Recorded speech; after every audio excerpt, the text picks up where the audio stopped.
3 years ago, my life fell apart in a single day. My own brother framed me for a crime I didn't commit, and my family turned their backs on me without a second thought. They called me a thief, a liar, and banished me from the only home I'd ever known. But this Christmas, I'm not just coming back. I'm bringing the truth with me, and trust me, it's going to be the kind of gift they'll never forget. I stared at the Christmas invitation in my hands, my fingers trembling with a mix of anger and determination. After 3 years of being labeled as the family thief, I was finally ready to reveal the truth, and it wouldn't be wrapped in shiny paper with a bow. My name is Sophia Chen, and the day my half-brother Ethan destroyed my life started like any other Monday at Chen Technologies. I was reviewing project timelines in my office when I received an urgent email from HR. Strange, I thought, opening it while sipping my third coffee of the day. My stomach dropped as I read the subject line: immediate suspension, pending investigation. Before I could process what was happening, Dad burst through my door, his face a mask of disappointment and rage I'd never seen before. "How could you?" he demanded, throwing a stack of papers on my desk. "Your own family's charity?" "Dad, what are you talking about?" My voice shook as I stood up, but he stepped back as if I were contagious. "Don't play innocent, Sophia. Ethan found the transfers, $300,000 siphoned from the family foundation into offshore accounts. Your signature, your access logs, everything." My world spun. "That's impossible. I would never—" "Save it," he cut me off, his voice cracking with emotion. "The evidence is right here. Your brother spent weeks tracking these transactions. How could you do this to us, to the children we help?" I reached for the papers with trembling hands, but the numbers blurred before my eyes. These transactions looked real, but I knew I hadn't made them. "Dad, please. These must be forged.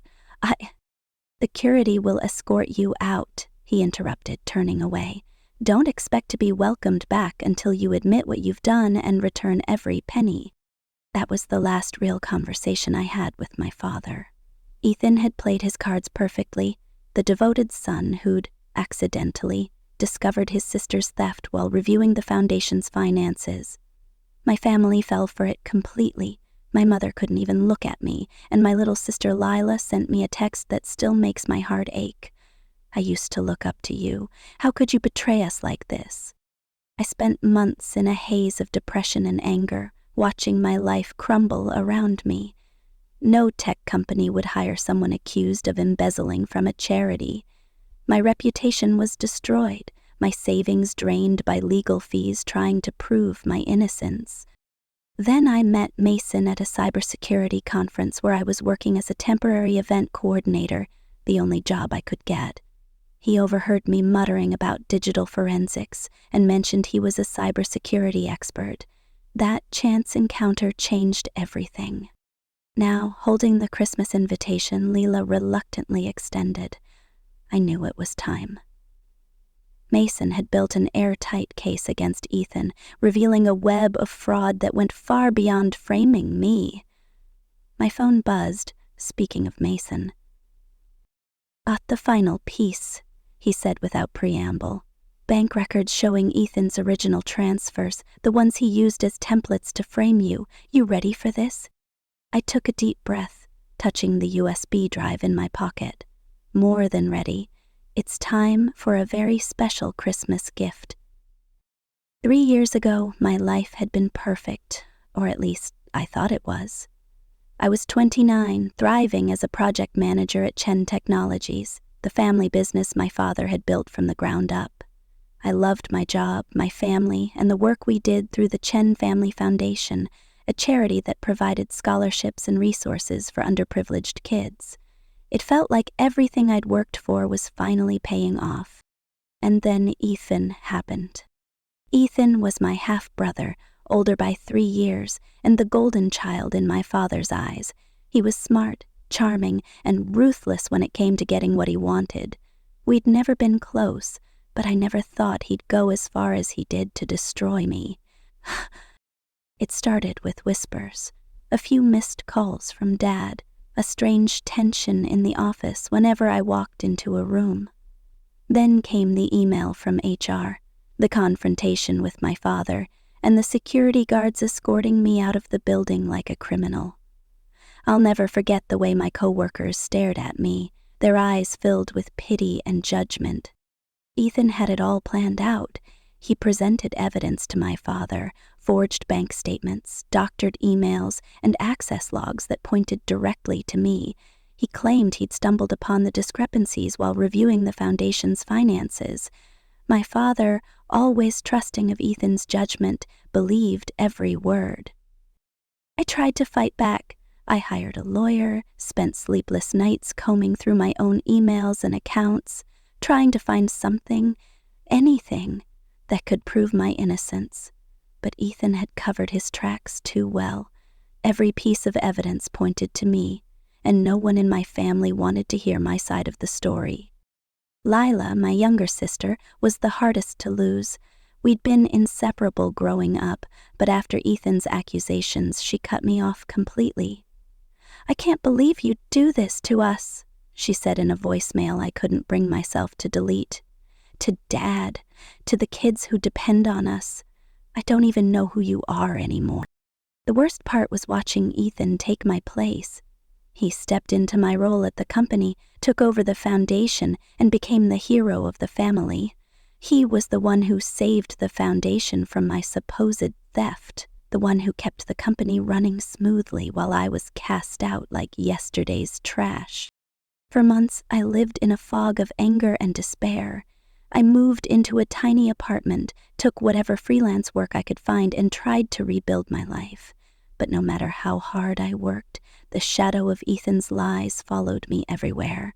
No one wanted to hire someone with a reputation for stealing from their own family. Then, one day, everything changed. I was working as an event coordinator at a cybersecurity conference. A far cry from my old job, but it paid the bills.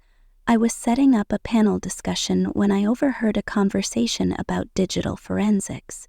The speaker, a tall guy with messy hair and a sharp wit, was explaining how even the most sophisticated hackers leave traces behind. After the panel, I approached him. "Excuse me," I said, my voice shaking. "Do you think it's possible to prove that someone faked digital evidence?" He looked at me curiously. "Depends on the evidence. Why?" I hesitated, then blurted out my story. To my surprise, he didn't laugh or dismiss me. Instead, he handed me his card. "Mason Carter," he said, "cybersecurity consultant. I can't promise anything, but I'd be happy to take a look." That was the beginning of everything. Over the next few months, Mason and I worked tirelessly to uncover the truth. He combed through the foundation's financial records, traced suspicious transactions, and found the cracks in Ethan's story. It turned out Ethan had been embezzling money from the foundation for years, using shell companies and offshore accounts to hide his tracks. The evidence he'd used to frame me was just a smokescreen to cover his own crimes. The more we uncovered, the angrier I became. Ethan hadn't just ruined my life. He'd stolen from the very kids the foundation was supposed to help, and my family had let him get away with it. Now, with Mason's help, I had everything I needed to expose him. The bank records, the fake emails, the shell companies. It was all there, neatly organized in a folder on my laptop. All I needed was the right moment to reveal it. And what better moment than Christmas? The weeks leading up to Christmas were a whirlwind of preparation. Mason and I worked late into the night, double-checking every piece of evidence. He was meticulous, ensuring that every document, every transaction, and every email we uncovered was verified and irrefutable. If I was going to confront Ethan in front of my family, I couldn't afford even the smallest doubt. One night, as we sat in Mason's cluttered office, surrounded by monitors and stacks of papers, he leaned back in his chair and gave me a long look. "You know," he said, "this isn't just about proving your innocence anymore. This is about taking him down for good." I nodded, my jaw tightening. He didn't just ruin my life. He's been stealing from the foundation for years. That money was supposed to help kids, Mason, and he used it to line his own pockets. Mason tapped a folder on the desk. Well, we've got him. The offshore accounts, the fake companies, the real estate investments. It's all here. But you need to be ready for what comes next. This isn't just going to be a family argument. Once this goes public, it's going to get messy. I don't care, I said firmly. He deserves to face the consequences, and my family deserves to know the truth. Mason gave me a small smile. That's the spirit. Now, let's go over the plan one more time. The plan was simple, but risky. I would confront Ethan at the family Christmas dinner, where everyone would be present, my parents, Lila, and even a few extended relatives. Mason would stay nearby, ready to step in with the hard evidence if Ethan tried to deny anything. I knew it would be explosive, but I also knew it was the only way to make them listen. In the days leading up to Christmas, I couldn't help but feel a mix of nerves and anticipation. I hadn't seen my family in 3 years, and the thought of walking back into that house filled me with dread. Would they even believe me? Or would they side with Ethan again, just like they had before? On Christmas Eve, Mason handed me a small USB drive. This is everything, he said. The bank records, the emails, the shell company registrations. If he tries to deny it, you've got the receipts. I took the drive, my fingers trembling slightly. Thank you, Mason. I couldn't have done this without you. He shrugged, a grin tugging at the corner of his mouth. Hey, I love a good takedown story. Just promise me you'll call if you need backup. I will, I said, slipping the drive into my pocket. Wish me luck. You don't need luck, he said. You've got the truth on your side. Christmas morning arrived, and with it a heavy snowfall that blanketed the city in white. I stood outside my parents' house, staring at the familiar front door.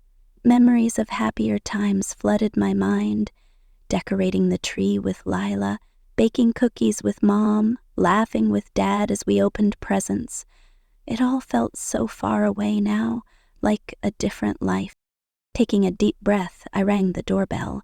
The sound echoed in the cold air, and a moment later, the door swung open. Lila stood there, her expression a mix of surprise and hesitation. Sophia? She said, her voice uncertain. You actually came? Of course I did, I said, forcing a smile. It's Christmas, isn't it? She stepped aside to let me in, and I could feel her eyes on me as I walked into the house. The familiar scent of pine and cinnamon filled the air, and for a moment I felt a pang of longing for the family I'd lost. In the living room, my parents were sitting by the fire, chatting with Ethan. He looked up as I entered, his smile freezing on his face. Sophia, he said smoothly, standing up. What a surprise! Hello, Ethan, I said, my voice steady. Merry Christmas. My father glanced between us, his brow furrowing. Sophia, it's good to see you. I wasn't sure if you'd come. I almost didn't, I admitted, taking a seat across from Ethan. But I realized there's something important I need to share with all of you. Ethan's smile faltered, and I could see the flicker of unease in his eyes. Oh, what's that? I leaned back, my gaze steady. The truth. The rest of the day passed in a blur of small talk and strained smiles. I could feel the tension in the air, especially whenever Ethan and I were in the same room. He was trying to act normal, but I could see the cracks in his facade. He knew something was coming. Finally, dinner was served. The table was beautifully set, with candles and garlands of holly running down the center. My mother had outdone herself as always, and for a moment, I almost felt guilty for what I was about to do. Almost. As the meal wound down, I cleared my throat and stood up. I'd like to say something, I began, my voice cutting through the chatter. It's been 3 years since I've been here, and I think it's time we talked about why. The room fell silent. My father set down his glass, his expression wary. "Sophia, is this really the time?" "It is," I said firmly. "Because for 3 years I've been living with a lie that destroyed my career, my reputation, and my relationship with all of you." Ethan shifted in his seat, his smile tight. "Sophia, I don't think this is the right moment." "No, Ethan," I said, cutting him off. "This is the perfect moment, because I finally have proof that you framed me." The room erupted in gasps and murmurs, but I didn't stop. I pulled the USB drive from my pocket and held it up. "This drive contains everything. The fake emails, the forged bank statements, the shell companies you used to steal from the foundation. It's all here." Ethan's face turned pale, and for the first time I saw real fear in his eyes. "That's ridiculous," he said, his voice shaking. "You're just trying to shift the blame." "Enough," I said, my voice rising. "I have the truth, Ethan, and it's time everyone else saw it too." The room fell into a stunned silence. My father's fork clattered onto his plate, and my mother's hand flew to her mouth. Lila looked between Ethan and me, her face a mixture of confusion and disbelief. Ethan, however, was quick to recover, leaning back in his chair with a forced laugh. "This is absurd," he said, shaking his head. "Sophia, I know you're still upset about what happened, but accusing me of something like this? It's desperate, even for you." I didn't flinch. "Desperate? No, Ethan. What's desperate is forging evidence to frame your own sister so you could cover up your crimes." "Crimes?" My father finally spoke, his voice low and sharp. "What is she talking about, Ethan?" Ethan's smile faltered for a split second before he turned to Dad, his voice calm and measured. "She's obviously still bitter about what happened 3 years ago. I don't know what she thinks she's found, but it's nothing more than a misunderstanding." "A misunderstanding?" I snapped, pulling out my laptop and placing it on the table. "Let's clear up this misunderstanding right now." I opened the folder Mason and I had spent months compiling, my hands steady despite the adrenaline coursing through me. "This," I said, clicking on the first document, "is a record of the initial transfer you made from the Foundation's account to a shell company you created under the name EJ Holdings. The account is registered in the Cayman Islands. Recognize it, Ethan?" Ethan's face turned a shade paler, but he forced a laugh. "Anyone could have made that. It doesn't prove anything." "Really?" I said, clicking on another file, "because here's the email you sent to the bank authorizing the transfer, and here's the IP address it was sent from, your office computer at Chen Technologies." My father leaned forward, his eyes narrowing as he scanned the screen. "Ethan, is this true?" Ethan opened his mouth, but I didn't give him a chance to respond. "And it doesn't stop there," I continued, pulling up another document. "Here's a list of all the transactions you made over the past 5 years, siphoning money from the Foundation into your personal accounts. You used that money to invest in real estate, luxury cars, and even a private yacht, all while pretending to be the hero who saved the Foundation from me." "Stop it," Ethan snapped, slamming his hand on the table. "This is ridiculous. You're just trying to make me look bad because you can't handle the fact that you got caught." I met his glare head on. "Caught? The only thing I got caught in was your web of lies. And now I have the proof to untangle it." Lila, who had been silent until now, finally spoke up. "Wait," she said, her voice trembling. "Ethan, is this true? Did you really?" "Of course not," Ethan said quickly, his voice rising. "She's lying. She's always been jealous of me, trying to take what's mine. You know how she is, Lila." But Lila's eyes were fixed on the screen, her face pale. "Ethan," she whispered, this looks real." "It is real," I said, my voice softening as I turned to her. "Lila, I would never do what he accused me of. You know me. You know I wouldn't steal from the Foundation, from the kids we were trying to help." My mother finally spoke, her voice shaking. "Ethan, please, tell me this isn't true." Ethan's composure cracked. "Mom, you can't seriously believe her over me. I've been the one holding this family together, while she's been off sulking and blaming everyone else for her mistakes." "Enough!" My father's voice boomed, silencing the room. He turned to me, his expression unreadable. "Sophia, you're saying you have proof of all this?" I nodded. "Yes. And if you don't believe me, I have someone who can verify it." I pulled out my phone and dialed Mason. He picked up on the first ring. "It's time," I said simply. A few minutes later, Mason walked into the dining room carrying a briefcase. He nodded at me before addressing my family. "Good evening.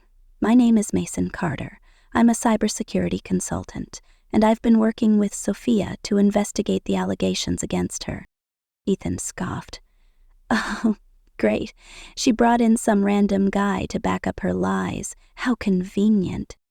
Mason ignored him, setting the briefcase on the table and opening it. "I've spent the past 6 months analyzing the Foundation's financial records, as well as the evidence Sophia provided. Everything she's shown you tonight is legitimate. In fact, I've already submitted a report to a forensic accountant who can corroborate our findings." He pulled out a stack of documents and handed them to my father. "These are the original bank records, email headers, and IP logs that trace the fraudulent transactions back to Ethan's accounts. There's no doubt about it. He's been embezzling money from the Foundation for years." My father's hands shook as he flipped through the papers. "Ethan," he said, his voice barely above a whisper. "Is this true?" Ethan's mask of confidence finally shattered. "Dad, I can explain." "Explain?" my father roared, slamming the papers onto the table. "You framed your sister. You stole from the Foundation. How could you do this to us, to the children we were trying to help?" Ethan stammered, his face red with panic.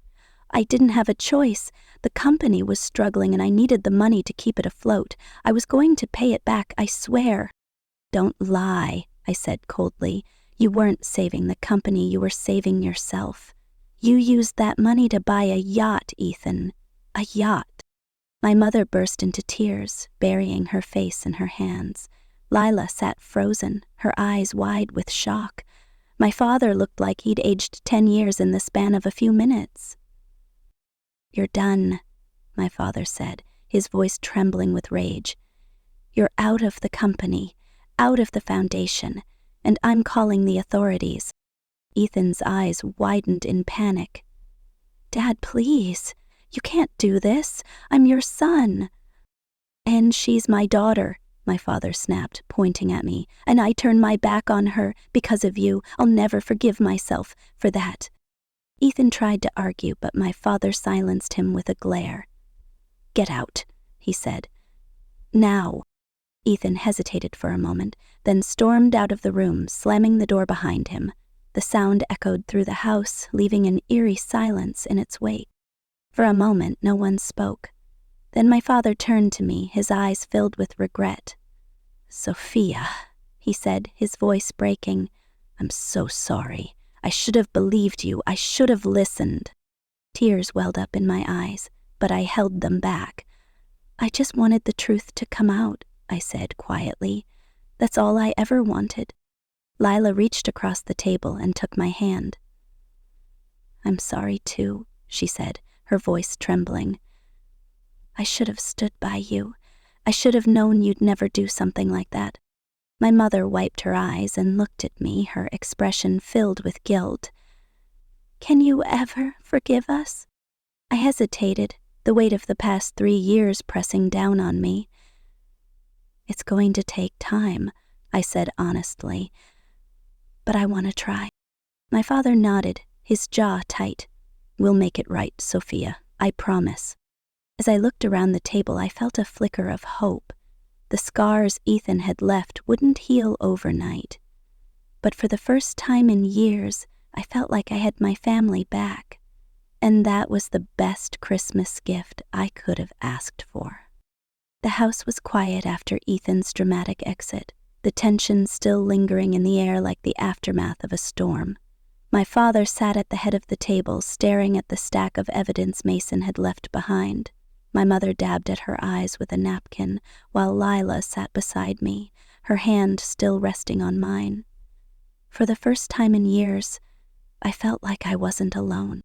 Mason had left shortly after presenting the evidence, giving me a small nod of encouragement before walking out the door. "You've got this," he'd said, and for the first time, I believed him. My father finally broke the silence, his voice heavy with regret. "Sophia, I don't even know where to begin. I failed you.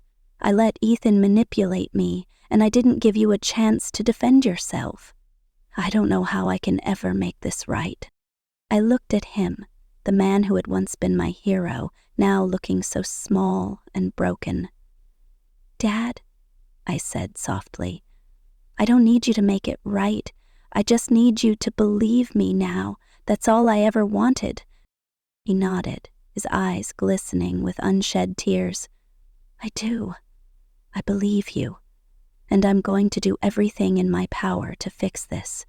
Ethan will face the consequences for what he's done, and I'll make sure the foundation is restored. You have my word." My mother reached across the table, her hand trembling as she placed it over mine. "Sophia, I'm so sorry. I let my fear and my pride blind me. I should have known better. Can you ever forgive me?" I hesitated, the weight of the past 3 years pressing down on me, the pain, the anger, the loneliness. It wasn't something that could be erased with a single apology. But as I looked at my mother, her face etched with guilt and sorrow, I realized that holding on to that anger would only hurt me more. "I'll try," I said finally, "but it's going to take time." She nodded, tears streaming down her face. "I understand, and I'll do whatever it takes to earn your forgiveness." Lila squeezed my hand, her voice barely above a whisper. "I'm sorry too, Sophia. I should have stood by you. I should have trusted you. I let Ethan get in my head, and I'll never forgive myself for that." I turned to her, my little sister who had once been my closest ally. "Lila, I missed you," I said, my voice breaking. "I missed us." She threw her arms around me, and for the first time in years, I felt the warmth of her embrace. "I missed you too," she whispered. "I'll never let anything come between us again."